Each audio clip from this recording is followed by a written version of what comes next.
Rebellious, unpacking Nat Turner's 1831 revolt. Let me start with a quote from Nat Turner's Confessions, the words he said the Holy Spirit spoke to him.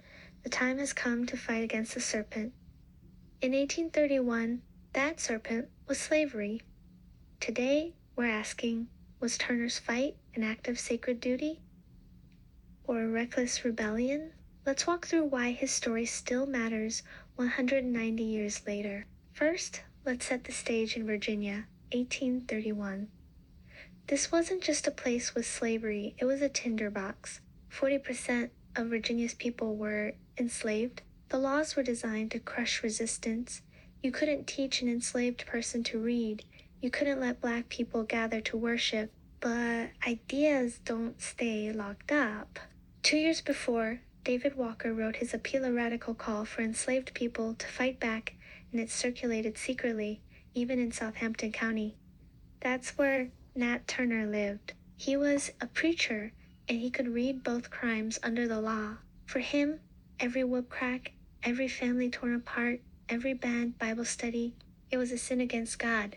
The uprising wasn't a random act, it was inevitable. Now, let's talk about the heart of Turner's story, his visions. He didn't just wake up one day and decide to revolt. He believed God was guiding him. In 1825, he saw drops of blood on the corn.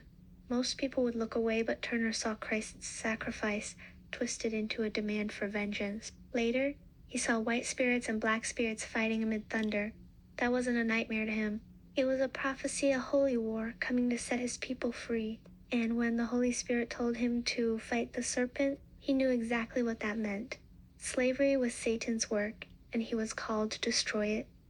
Think about the irony here. Slaveholders used the Bible to justify bondage. They'd quote verses about obeying your masters to keep people in chains. But Turner took that same Bible and turned it into a weapon. He didn't just read faith, he weaponized it. Because for him, there was no other way to fight a system that dehumanized his people. Then came August 21st to 23rd, 1831 to 48 hours that shook America. Turner and his rebels killed 55 enslavers. The response? Pure panic. Southern states rushed to make even harsher slave codes.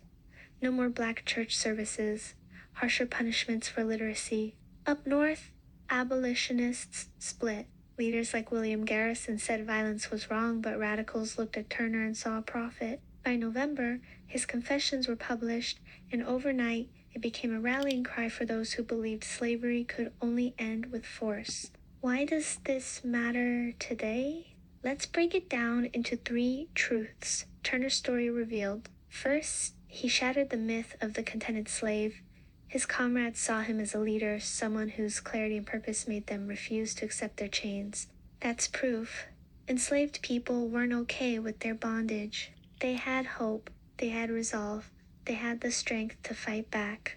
Slavery's lie that black people were incapable of self-determination, Turner crushed it. Second, he exposed slavery's biggest contradiction. The system said black people were inferior, but it was terrified of what they could do. If enslaved people were really no threat, why did the South panic and clamp down with stricter laws? Because Turner proved that when people are pushed to the edge, they'll rise up for freedom, man. That scared the people in power more than anything.